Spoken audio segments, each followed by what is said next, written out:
Hello, everybody. It's Brad Drake here, and this is a review of the book by WWF Hall of Famer, WWE Hall of Famer, Tito Santana, and his book called Don't Call Me Chico. I'll even have it zoom in here so you can see it pretty clearly. There we go, and I'll actually move up closer into the screen also. So, the book, in short, I definitely enjoyed reading the book. This is going to be a short review of what I read. I have read several wrestlers' books over the years, going all the way back to 1999 when the Dynamite Kids book first came out, and I thoroughly enjoyed it.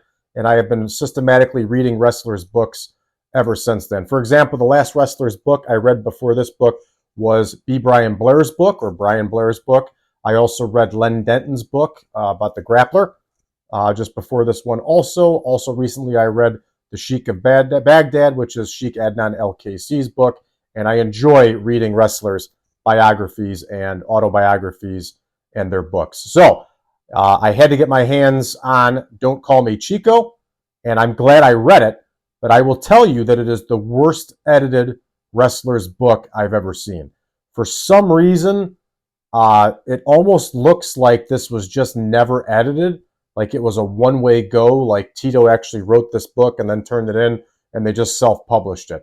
I wrote a book myself about a year ago, and I know the process, and it is tough when you write a book. It's like a year and a half process in order to get it properly edited and to go through everything.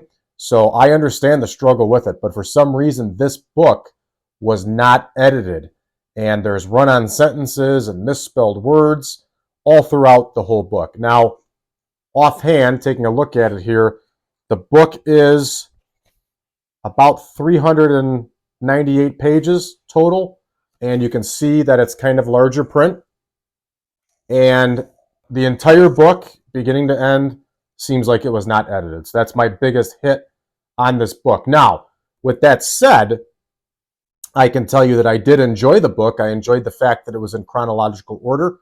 I enjoyed Tito Santana's honesty, and the impression I've always gotten from other wrestlers talking about Tito is that he was always a class act. He was a stand-up guy. He was a guy that could be trusted, and he was the type of guy that showed up every day and did his job.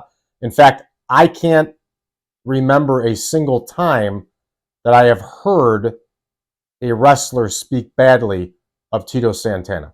He's always been pretty, I don't want to say universally praised, but universally respected. The only time I ever heard a wrestler talk badly about him was Dynamite Kid's book, Pure Dynamite, where he calls Tito Santana a kiss ass. So in this book, Tito goes through his whole career, all the way from his whole life, really, starting out in Mission, Texas, where his family was migrant farmers, and they would travel around the country in the farm season, working on various farms, picking fruits and that kind of stuff. He came from a very humble, hardworking upbringing. One thing that I like that he points out is that in no way, shape, or form in that lifestyle was he abused. They were taken care of as kids. They just learned a work ethic from their parents. And that's one thing that Tito carried throughout his whole career and carries throughout his life to today is his work ethic. So he covers his young upbringing. He talks about how his father was of Spanish descent, was a big man, a handsome man. His dad was a womanizer. He ended up leaving the family. And then Tito ends up becoming a collegiate football player, does real well for himself, plays in the CFL, has some tryouts for the NFL, and then he ends up in San Antonio with the Blanchards. He goes to Florida, Championship Wrestling from Florida. Sound familiar? A lot of these wrestlers in the 70s started out there. That's where he received his original training, and then he worked his way around the territories. He made a strong connection in the 1970s with Vince McMahon Sr. He considered Vince McMahon Sr. to be a mentor of his, and throughout his wrestling career, he would turn back to Vince McMahon Sr. for advice. And I don't want to ruin the book for you. I'm just giving you an overall view, but he covers in detail all of his times in the different territories, and he covers who he's wrestling for, what he thinks of the promoters. He definitely does not like Ole Anderson. He was kind of impartial about Bill Watts. He really liked Vince McMahon Sr. and considered him a class act and liked Vince McMahon Sr. He also got along with Vince McMahon Jr. And obviously, he wrestled for the rest of his career, the last stretch of his career for the WWF before returning to the independents. So if you were to ask me out of a 5-star rating what I would rate this book, I would give it a 2 out of 5.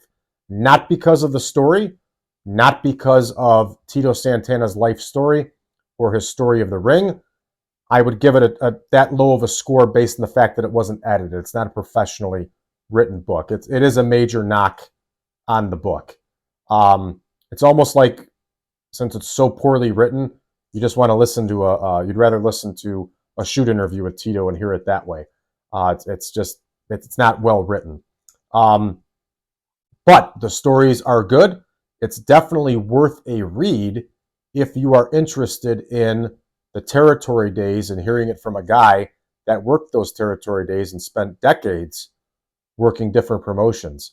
What I find, I'm not a wrestling historian. I consider myself a very amateur wrestling historian, mostly over 80s wrestling. I enjoy 1980s pro wrestling.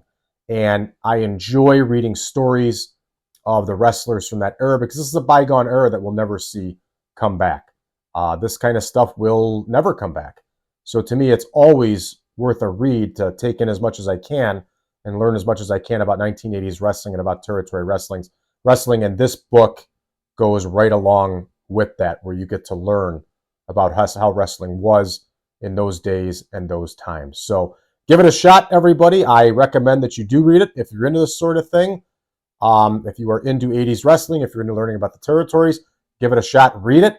If you're not, or if you're very critical of how books are written, I would suggest passing over this one then. So thanks, everybody, and we'll see you next time. Take care.